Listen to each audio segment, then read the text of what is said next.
Welcome to சாமி இ சேவை channel. இந்த வீடியோவில் குரூப் 2 மற்றும் 2A வேலை வாய்ப்புகளுக்கான அறிவிப்பை நேற்றைய தினமான 11/8/2026 தேதியில நோட்டிபிகேஷன் நம்பர் 7/2026 வெளியிட்டிருக்காங்க. இதோட விளம்பர எண் 740. இந்த வேலை வாய்ப்பை பெறுவதற்கான கல்வி தகுதி எனி டிகிரி, அதாவது ஏதாவது ஒரு பட்டப்படிப்பு நீங்க படிச்சிருந்தா போதும். இதுக்கு நீங்க அப்ளை பண்ணலாம். இது பாத்தீங்கன்னா நீங்க எனி டிஸ்ட்ரிக்ட் எந்த மாவட்டத்தில் இருந்தாலுமே நீங்க தமிழ்நாட்டில் இருக்கக்கூடியவங்க அப்படின்னால நீங்க இதுக்கு விண்ணப்பிக்கலாம். அதுக்கு முன்னாடி இந்த தேர்வு எழுதக்கூடியவங்க ஒவ்வொருத்தருக்கும் நம்மளுடைய சேனல் சார்பாக வாழ்த்துக்களை தெரிவிச்சுக்கிறோம். இப்போ வாங்க அறிவிக்கல் என்னென்ன சொல்லியிருக்காங்க அப்படிங்கிறத பார்க்கலாம். டிஎன்பிஎஸ்சி அபிஷியல் வெப்சைட்ல பாத்தீங்கன்னா நியூ நோட்டிபிகேஷன் நம்பர் 7/2026 ஆகும். தேதி 11/8/2026 ரிலீஸ் பண்ணியிருக்காங்க நேற்றைய தினம்.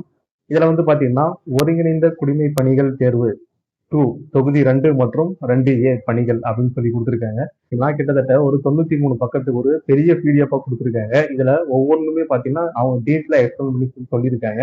உங்களுக்கு வேணும் அப்படிங்கறத நீங்க இதை முழுசா நீங்க தரவா படிங்க. இப்போதைக்கு பேசிக்கா அதுல என்னென்ன சொல்லியிருக்காங்க அப்படிங்கறத மட்டும் நாம பார்க்கலாம். அதாவது முக்கியமான நாட்கள் மற்றும் நேரம் அப்படின்னு போட்டிருக்காங்க பாத்தீங்களா. அறிவிக்கை நாள், இந்த நோட்டிபிகேஷன் பாத்தீங்கன்னா என்னைக்கு ரிலீஸ் பண்ணாங்க அப்படிங்கிற தேதி மட்டும் போட்டிருக்காங்க.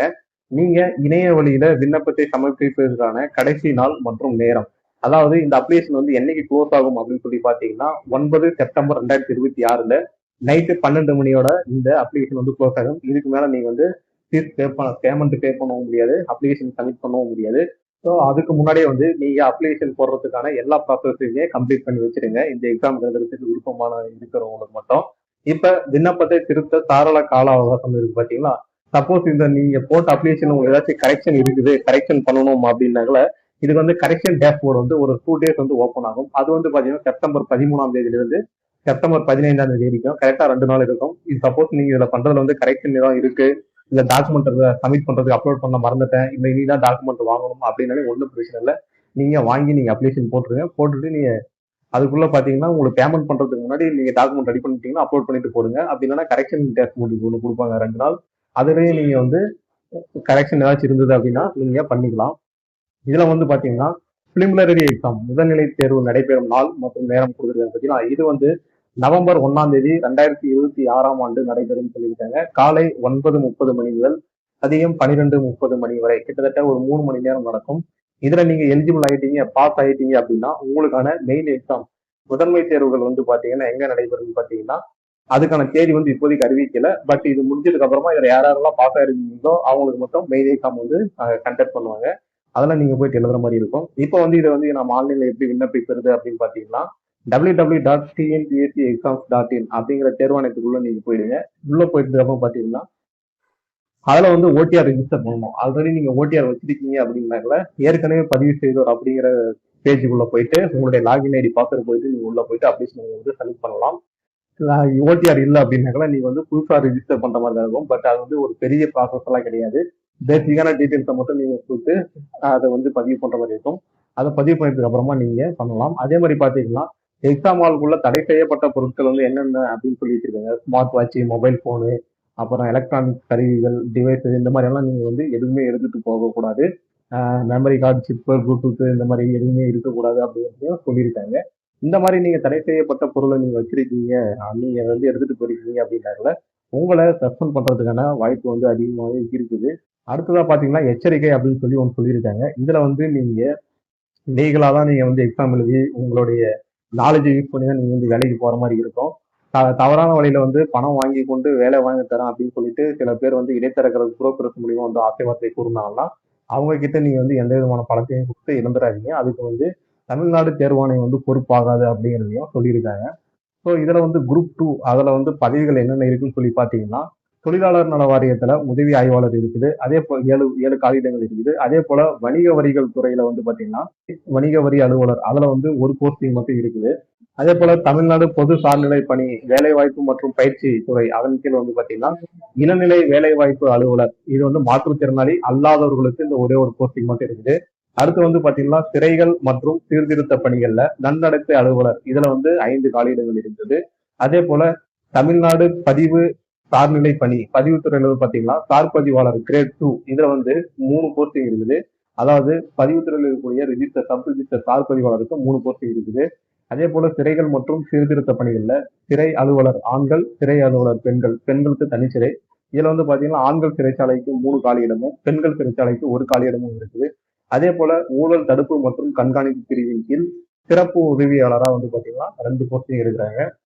அடுத்து சென்னை மாநகர காவல்ல தனிப்பிரிவு உதவியாளர். இதுல வந்து பாத்தீங்கன்னா 6 காலியிடங்கள் இருக்குது. இப்ப நீங்க 6 பேருக்கு வந்து போஸ்டிங் இருக்காங்க.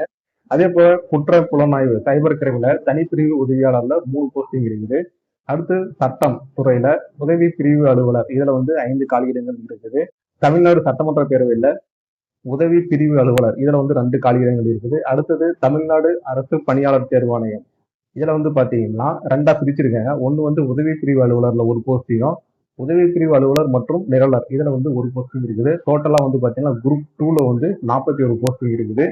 இந்த 41 போஸ்டிங் வந்து எலிஜிபிளா இருக்கவங்க வந்து நீங்க வந்து எனி டிகிரி படிச்சிருந்தா போதும், நீங்க வந்து அப்ளை பண்ணிட்டு நீங்க எக்ஸாம் வந்து பாஸ் பண்ணிட்டு போஸ்டிங்ல போகலாம். அந்த 41 போஸ்டிங்ல ஏதாவது ஒரு போஸ்டிங் எடுக்கலாம். ஸோ இப்போ நம்ம வீடியோ பார்த்துட்டு இருக்க யாராவது ஒருத்தர் கூட இந்த 41 வேலை வாய்ப்புல நீங்க வந்து பணியில போய் அமரலாம். அதுக்கு மனமார்ந்த வாழ்த்துக்கள். அடுத்து வந்து பாத்தீங்கன்னா குரூப் 2A இந்த பணிகள் வந்து பாத்தீங்கன்னா பால் உற்பத்தி மற்றும் பால்வள மேம்பாடு இந்த துறையில முதுநிலை ஆய்வாளர்ல 6 போஸ்டிங் இருக்குது. அடுத்தது கூட்டுறவு சங்கங்கள்ல முதுநிலை ஆய்வாளர்ல 3 காலியிடங்கள் இருக்குது. இந்து சமய நிறுவனங்கள் தணிக்கையில தணிக்கை ஆய்வாளர்ல 5 காலியிடங்கள் இருக்குது. ஸோ இதே மாதிரி பாத்தீங்கன்னா டிபார்ட்மெண்ட் வைஸா எவ்வளவு காலியிடங்கள் இருக்குது அப்படின்றத கொடுத்துருக்காங்க. இதுல வந்து பாத்தீங்கன்னா கைத்தறித்துறை, வேளாண் சந்தைப்படுத்துதல் மற்றும் வேளாண் வணிகம், வருவாய் நிர்வாகம் மற்றும் பேரிடர் மேலாண்மை துறை, ஊரக வளர்ச்சி மற்றும் ஊராட்சித்துறை, உணவுப் பொருள் வழங்கல் மற்றும் நுகர்வோர் பாதுகாப்புத்துறை, தொழில் மற்றும் வணிகத்துறை, இன சீர்திருத்தங்கள், சிறைகள் மற்றும் சீர்திருத்த பணிகள், காவல்துறை, மருத்துவம் மற்றும் ஊரக நலச்சேவைகள், போக்குவரத்து, பதிவுத்துறை, மீன்வளம் மற்றும் மீனவர் நலத்துறை, மீன்வளம் மற்றும் பொதுப்பணித்துறை, தொழிலாளர் நலத்துறை, வேலைவாய்ப்பு பயிற்சி மற்றும் பயிற்சி பிரிவுத்துறை, நெடுஞ்சாலைகள் துறை, ஆவண காப்பகம் மற்றும் வரலாற்று ஆராய்ச்சி துறை, இந்து சமய அறநிலையங்கள் துறை, பொது சுகாதாரம் மற்றும் நோய் தடுப்புத்துறை, பள்ளி கல்வித்துறை, வனத்துறை, எழுதுபொருள் மற்றும் அச்சகத்துறை, சமூக நலத்துறை, கருவூலம் மற்றும் கணக்குத்துறை, பேரூராட்சி, இந்து சமய அறநிலையங்கள். ஸோ இதுல வந்து பாத்தீங்கன்னா குரூப் 2A ஓவராலா பாத்தீங்கன்னா 44 பிரிவின் கீழ் வந்து 750 காலியிடங்கள் இருக்குது. இங்க இதுல வந்து ஒரு 780 காலியிடங்கள், மேல ஒரு 40 காலியிடங்கள், கிட்டத்தட்ட ஒரு 850 பிளஸ் காலியிடங்களுக்கு வந்து இப்ப ஆட்கள் தேவைப்படுவதனால அதை டிஎன்பிசி போர்டு எக்ஸாம் மூலியமா கண்டெக்ட் பண்ணி வேலை வாய்ப்புக்கு வந்து ஆள் எடுத்துக்கிட்டு இருக்காங்க. ஸோ இது வந்து பாத்தீங்கன்னா நீங்க படிச்சு இருந்தீங்க அப்படின்னா, ஒரு டிகிரி வச்சிருக்கீங்க அப்படின்னா நீங்க அப்ளை பண்ணிட்டு நீங்க வாங்கலாம். இப்ப இதுல கீழே கொடுத்துருக்காங்க. இங்க வந்து மேல வந்து ஹார்ட் சிம்பிள் இங்க போட்டிருக்காங்க பாத்தீங்கன்னா 7 ஹார்ஸ் அப்படின்னு சொல்லிட்டு ஹார்ஸ் போட்டிருந்தாங்கன்னா இது வந்து குறைவான காலி பணியிடங்கள் மட்டும் அப்படின்னு இருக்குது. அதே மாதிரி டபுள் ஸ்டார் போட்டிருந்தாங்கன்னா அது வந்து ஸ்போர்ட்ஸ் பர்சனுக்காக ஒதுக்கப்பட்ட கோட்டா. அதே போல ஒவ்வொரு சிம்பிளுக்கு யார் யார் வந்து எலிஜிபிள் அப்படிங்கிறது வந்து இந்த இடத்துல வந்து நீங்க பார்த்து தெரிஞ்சுக்கலாம். ஸோ அதுக்கு கீழே வந்து ஒரு சின்ன ரிசர்வேஷன் மாதிரி அவங்க வந்து ஒதுக்கி கொடுத்துருக்காங்க. அடுத்ததா தகுதி நிபந்தனைகள் வயது வரம்பு 1/7/2026 அன்று நீங்க எவ்வளவு ஏஜ் எலிஜிபிளா இருந்தா இதுக்கு வந்து நீங்க பண்ணலாம் அப்படிங்கிறத பார்த்துருக்காங்க. மேக்ஸிமம் எல்லாருக்குமே வந்து பாத்தீங்கன்னா குறைந்தபட்ச வயது 22 இருக்கும். ஒரு சில டிபார்ட்மெண்ட்டுக்கு 18 வயதா இருக்கும். அதே போல அதிகபட்ச வயது வரம்பு வந்து 32ஆகவும் இருக்கும். சில இடங்கள்ல வந்து பாத்தீங்கன்னா சில போஸ்டிங்களுக்கு வந்து உச்சபட்ச வயது வரம்பு இல்லாமலேயும் சொல்லியிருப்பாங்க. அதையும் நீங்க வந்து உங்களுக்கு நீங்க எந்தெந்த டிபார்ட்மெண்ட்டுக்கு நீங்க கீழே வேலைக்கு போகணும்னு நினைக்கிறீங்களோ அந்த டிபார்ட்மெண்ட்ல வந்து குறைந்த வயது என்ன, அதிகபட்ச வயது என்ன அப்படிங்கிறத நீங்க பார்த்துக்கலாம். பார்த்துட்டு நீங்க எல்லாமே ஒரு டைம் ஃபுல்லாவே படிச்சு பார்த்துட்டு அதுக்கப்புறம் அப்டேஷன் போடுங்க. அனைத்து பதிவுகளுக்கும் செயல் அலுவலர் நிலை கிரேட் 3 தவிர குறைந்தபட்ச வயது வந்து 18 வயது, அதிகபட்ச வயது வந்து எதுவுமே உச்ச வயது வரம்பு கிடையாது. அதே போல செயல் அலுவலர் நிலை 3 கிரேட் 3 வந்து பாத்தீங்கன்னா குறைந்தபட்ச வயது 25 வயது நீங்க நிறைவடைந்திருக்கணும். உச்ச வயது வரம்பு வந்து எதுவுமே கிடையாது. ஸோ குரூப் 2 வந்து நீங்க ஏஜ் லிமிட்டட் கிடையாது. நீங்க எவ்வளவு ஏஜ் இருக்குங்க 40 வயசு, 45 வயசு, 50 வயசு இந்த மாதிரி இருக்கிறவங்க கூட நீங்க விருப்பம் இருந்தாங்கன்னா நீங்க ட்ரை பண்ணி பார்க்கலாம். அடுத்தது பாத்தீங்கன்னா ஆதார சான்றிதழ் கேட்டிருக்காங்க. இதுல வந்து 10th 12th மார்க் ஷீட்டு, அதுக்கப்புறம் இந்த காலேஜ் டிகிரி கோர்ஸ் கம்ப்ளீட் பண்ணிருக்கீங்க அப்படின்னா அந்த மார்க் ஷீட் இதெல்லாமே நீங்க உங்களுக்கான படிப்பு சான்றிதழுக்கான உங்களுடைய பட்டம் பெற்றதற்கான ஆதாரமா வந்து நீங்க இதெல்லாமே நீங்க டாக்குமெண்ட் அப்லோட் பண்ற மாதிரி இருக்கும். அடுத்து கல்வி மற்றும் தொழில்நுட்ப தகுதி. இதுல வந்து பாத்தீங்கன்னா உதவி ஆய்வாளருக்கு கல்வி ஏதாவது ஒரு பல்கலைக்கழகத்துல அங்கீகரிக்கப்பட்ட பல்கலைக்கழகத்துல ஏதாவது ஒரு துறையின் கீழ் ஒரு பட்டம் வந்து பெற்றிருக்க வேண்டும். இதே போல பாத்தீங்கன்னா அப்படி இல்லைன்னா வேற என்ன எலிஜிபிள் அப்படி இல்லைன்னா அல்லது வேற என்ன எலிஜிபிள் அப்படிங்கிறத பூரா கொடுத்துருக்காங்க. ஸோ இதுல வந்து உங்களுக்கு நீங்க விண்ணப்பிக்கக்கூடிய வேலைக்கு எந்த பட்டப்படிப்பு வந்து எலிஜிபிளா இருக்கு அப்படிங்கிறதுக்கும் நீங்க வந்து பார்த்துக்கங்க. இதை அப்படியே கீழே ஸ்க்ரோல் பண்ணிட்டே வந்தீங்கன்னா எல்லா துறையின் கீழ் வந்து நீங்க அப்ளிகேஷன் போடுறதுக்கு எல்லாத்தையுமே வந்து பாத்தீங்கன்னா இதுல வந்து எலிஜிபிளா தான் என்னென்ன டிகிரி சொல்லியிருக்காங்க அப்படிங்கிறத நீங்க பார்த்துக்கங்க. அடுத்ததா மருத்துவம் மற்றும் உடற்தகுதி. சிறை அலுவலர் ஆண் மற்றும் சிறை அலுவலர்கள் தனிச்சிறை பதவியை தவிர ஏனைய பதவிகளுக்குரிய உடற்தகுதி. நீங்க வந்து ஒன்ஸ் போஸ்டிங் வாங்கிட்டீங்க, வாங்க போறீங்க, இன்டர்வியூ அப்போ போறீங்க, ஃபைனல் இன்டர்வியூ அப்படின்னாக்க உங்களுக்கான உடல் தகுதி சான்றிதழை பணி நியமனத்தின் போது நியமன அலுவலர்களிடம் சமர்ப்பிக்க வேண்டும். ஸோ நீங்க வந்து பிசிக்கலா வந்து ஃபிட்டா இருக்கணும். அதே போல உங்களுடைய பார்வை திறனும் வந்து நன்றாக இருக்க வேண்டும். அடுத்து வந்து பாத்தீங்கன்னா சிறை அலுவலர் ஆண்கள் மற்றும் சிறை அலுவலர் பெண்கள் தனிச்சிறை பதவிக்கான உடல் தகுதி சொல்லியிருக்காங்க. இது வந்து மெடிக்கல் போர்டு மூலயமா வந்து பாத்தீங்கன்னா பசங்களோட ஃபிட்னஸ் பார்ப்பாங்க. ஃபிட்னஸ் பார்த்த அப்புறமா உயரம் வந்து குறைந்தபட்சமா பாத்தீங்கன்னா 165 சென்டிமீட்டராக இருக்கணும். அனைத்து அதாவது ஜெனரல் கம்யூனிட்டிக்கு. எஸ்சிஎஸ்டி வந்து ஷெட்யூல் கேஸ்ட் வந்து 160 சென்டிமீட்டராக இருக்கணும். அதே போல மூச்சு வெளிவிட்ட நிலையில 81 சென்டிமீட்டராகவும், மார்பு விருது நிலையில எஸ்சிஎஸ்டிக்கு 79 சென்டிமீட்டராகவும் இருக்கணும். ஸோ இது வந்து பாத்தீங்கன்னா சிறைச்சாலைத்துறை மட்டும் என்னென்ன எலிஜிபிள் பிசிக்கலா இருக்கணும், அவங்க ட்ரைனிங்ல வந்து என்னென்ன எக்ஸ்பெக்ட் பண்றாங்க அப்படிங்கறத வந்து இங்கே சொல்லியிருக்காங்க. ஸோ இதை வந்து நீங்க அப்படியே பார்த்துக்கலாம். அடுத்து உங்களுடைய பார்வை திறன் வந்து எவ்வளவு இருக்கணும், வலது கண் எவ்வளவு இருக்கணும், இடது கண் எவ்வளவு இருக்கணும் அப்படின்னு சொல்லியிருக்காங்க. அதையும் பார்த்துக்கோங்க. நீங்க வந்து தமிழ் வழி சான்றிதழ் மூலியமா இதுல வந்து ரிசர்வேஷன் வேணும் அப்படின்னு சொல்லி கேட்கறீங்கன்னால 1ஆம் வகுப்பு முதல் பட்டப்படிப்பு வரைக்கும் நீங்க எல்லாமே தமிழ்ல படிக்கிறது சர்டிஃபிகேட் வச்சிருக்கோம். அப்படி நீங்க சர்டிஃபிகேட் வச்சிருக்கீங்க அப்படின்னா நீங்க வந்து தமிழ் வழியில் முன்னுரிமை கோருபவராக கருதப்பட்டு உங்களுக்கு அதெல்லாம் சலுகைகள் கொடுப்பாங்க. அடுத்ததா மாற்றுத்திறனாளிகள் இருந்தாங்க அப்படின்னாக்கா மாற்றுத்திறனாளிகளுக்கு வந்து என்னென்ன சலுகைகள் எல்லாம் கொடுத்துருக்காங்க, அவங்க வந்து இதெல்லாம் விண்ணப்பிக்கிறதுக்கு வாய்ப்பு கொடுத்துருக்காங்க அப்படிங்கிறத பார்க்கலாம். அது வந்து பாத்தீங்கன்னா 2ஆவது பிரிச்சு கொடுத்துருக்காங்க. குரூப் 2க்கும் குரூப் 2ஏக்கும் மாற்றுத்திறனாளிகளுக்கு எந்தெந்த போஸ்டிங் வந்து நீங்க உள்ள வரலாம் அப்படிங்கிறதையும் கொடுத்துருக்காங்க. அடுத்து வந்து பாத்தீங்கன்னா தேர்வு நடைமுறை கொடுத்துருக்காங்க. ஃபர்ஸ்ட் வந்து ஜெனரல் எக்ஸாம் நடக்கும். ஜெனரல் எக்ஸாம்ல வந்து யார் யாரெல்லாம் எலிஜிபிளாகி மெரிட் பாஸ் ஆகுறீங்களோ பாஸ் ஆனவங்க வந்து பாத்தீங்கன்னா மெயின்ஸ் எக்ஸாம்ல வந்து கூப்பிடுவாங்க. மெயின்ஸ் எக்ஸாம் போறவங்க தான் அதுக்கடுத்து வந்து எக்ஸாம்ல பாஸ் ஆகிட்டு அதுக்கப்புறமா இன்டர்வியூ செலக்ஷன் இந்த மாதிரி எல்லாம் போயிட்டு கடைசியா வந்து போஸ்டிங் வாங்குவாங்க. அடுத்தது வந்து பாத்தீங்கன்னா நோட்டிபிகேஷன்ல ஃபுல்லாவே எல்லாமே கொடுத்துருக்காங்க. குரூப் 2க்கும் 2ஏக்கும் எந்தெந்த சிலபஸ் வந்து கொஸ்டின்ஸ் வரும், எவ்வளவு மார்க் வரும், நீங்க எவ்வளவு நேரம் எழுதுறீங்க அப்படிங்கறது வந்து ஃபுல் கொஸ்டின்ஸ் கொடுத்துருக்காங்க. ஓஎம்ஆர் சீட்ல தான் எக்ஸாம் நடக்கும். அதே போல வந்து பாத்தீங்கன்னா மெயின்ஸ் எக்ஸாமுக்கும் என்னென்ன சிலபஸ்ல இருந்து கொஸ்டின்ஸ் கேட்பாங்க அப்படிங்கறதையும் ஃபுல் டீடைல்ஸ் கீழே கொடுத்துருக்காங்க.